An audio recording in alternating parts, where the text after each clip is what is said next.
দুই ভাগ হওয়ার পর তার একটা বিন্দুতে মিলিত হয়েছে, এবার একটা ত্রিভুজ হয়েছে। ধরো এই ত্রিভুজের নাম এ বি সি, কিন্তু এই ত্রিভুজটি আমাদের কাঙ্ক্ষিত ত্রিভুজ নয়। কেন নয়?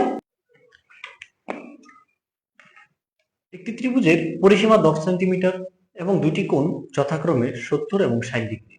তিনটি উপাত্ত দিয়ে বলেছে ত্রিভুজ অঙ্কন করো। এটি নবম দশম শ্রেণীর সম্পাদ্য 3 হিসেবে গণ্য হয়। অঙ্কন খুবই সহজ এবং বাস্তব উদাহরণ সহ আমি একটা প্র্যাকটিক্যাল উদাহরণ দিয়ে বুঝিয়ে দেবো এটা কিভাবে আঁকতে হয়। তাহলে চলো আমরা আঁকা শুরু করি। তাহলে এটা আঁকতে হলে প্রথমে আমরা যে কোনো বাহু একটি নিয়ে নেব, বা যে কোনো রশ্মি বলতে পারো। যে কোনো রশ্মি বিই নিলাম। বিই থেকে পরিসীমা এস এর সমান করে, যে পরিসীমা দেওয়া আছে 10 সেন্টিমিটার, এটা দিয়ে যেভাবে কম্পাসে মেপে বিসি অংশ কাটি। তাহলে পরিসীমা এস এর সমান করে বিসি কাটলাম। এবার বিসি এর দুই পাশে দুইটা বিন্দুতে আমি দুইটা কোণ বসাই দেব। এই দুইটা কোণ দুই পাশে বসাই দেব। তাহলে চলো 70 ডিগ্রি কোণটা এদিকে বসাইলাম। মাপটা নিয়ে নেই। এই হলো 70 ডিগ্রি, এই কোণটি বসিয়ে দিলাম। ঠিক একইভাবে 60 ডিগ্রি কোণটাও বসিয়ে দেব।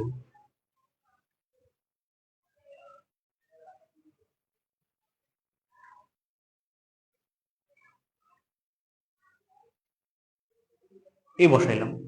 তাহলে কোন এক্স কে বসাইলাম, বি বিন্দুকে, ওয়াই কে বসাইলাম সি বিন্দু। তুমি চেঞ্জ করতে পারো, কোনো সমস্যা নাই। তাহলে প্রথমে পরিসীমা বসাইলাম, পরিসীমার দুই পাশে দুইটা কোণ বসাইলাম। এবার কোণ বসানোর পরে তাহলে চলো কোণটাকে সম্পূর্ণ করি। এই যে কোণ বসানো হয়ে গেল আমার, এই যে আরেকটা কোণ বসানো হয়ে গেল। তাহলে কোণ বসাইলাম, এখনো কোনো ত্রিভুজ হয়নি। তাহলে চলো এবার আমাদের এটা হলো পরিসীমা, তাই আমরা এটাকে দুই ভাগ করব, এটাকেও দুই ভাগ করবো। তাহলে কোণকে দুই ভাগ কিভাবে করে? কোণ যতটুকু আছে তার মাপ নিয়ে নেব। নিয়ে নিলাম, সামনে একটা টান দেবো, এটাকে এই পাশে রেখে হয়ে গেল কোণ দুই ভাগ। এই কোণটাকেও দুই ভাগ করব। এই এই তাহলে দেখো এবার এই দুই ভাগকৃত কোণকে যদি আমি একসাথে করি, তাহলে মোটামুটি একটা ত্রিভুজ পেয়ে যাই। তারা এই বিন্দুতে মিলিত হয়েছে। এবার হয়ে গেছে আমার একটা এবিসি ত্রিভুজ, কিন্তু এই ত্রিভুজটি আমাদের কাঙ্ক্ষিত ত্রিভুজ নয়। কেন নয়? কেন নয় এটা দেখতে হলে আমাদের একটা বাস্তব উদাহরণের সাহায্য নিতে হবে। চলো তাহলে আমরা চলে যাই বাস্তব উদাহরণ।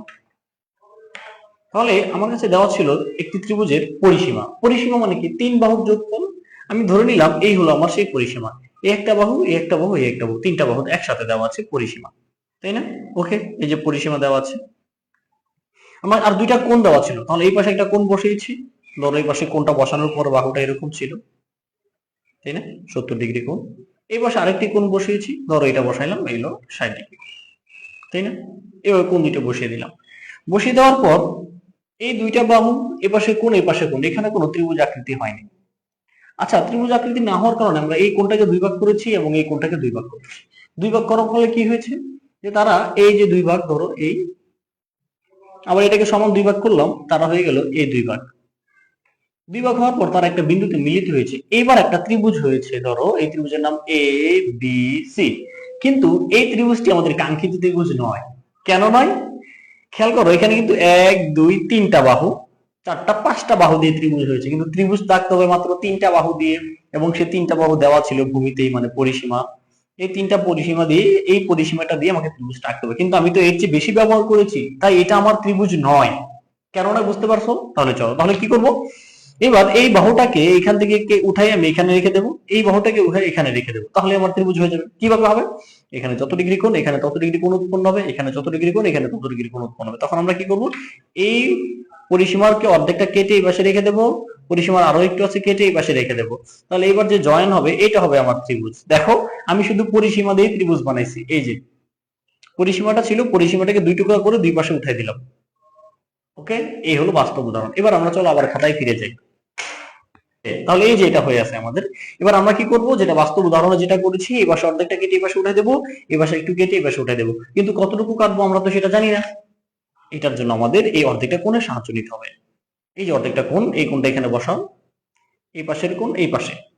ওকে, কোণ কত ডিগ্রি? এই যে এতটুকু, ঠিক অতটুকু কোণ আমি এখানে যদি বসিয়ে দিই, আবার এটার জন্য সেম কাজটা করব। কোণ কতটুকু? অর্ধেক, এই যে অর্ধেক। এই এই যে হয়ে গেল আমার কাঙ্ক্ষিত ত্রিভুজ। এবার এর সাথে এই বিন্দুটাকে নিয়ে অ্যাড করে দিই, এর সাথে এই বিন্দুটাকে নিয়ে অ্যাড করে দিই। এই ধরো আমার এটা বি প্রাইম, এটা হলো সি প্রাইম, তাহলে A B prime C prime এটা হলো আমার ত্রিভুজ। এটা ছিল আমার পরিসীমা, পরিসীমার এতটুকুকে এই পাশে উঠাই দিলাম আর এই পাশটাকে কেটে এই পাশে উঠাই দিলাম। এই হলো গেল আমার ত্রিভুজ শুধুমাত্র পরিসীমা দুইটা কোণ ব্যবহার করে। ধন্যবাদ সবাইকে। যদি ভিডিওটি ভালো লাগে অবশ্যই বন্ধুদের সাথে শেয়ার করুন।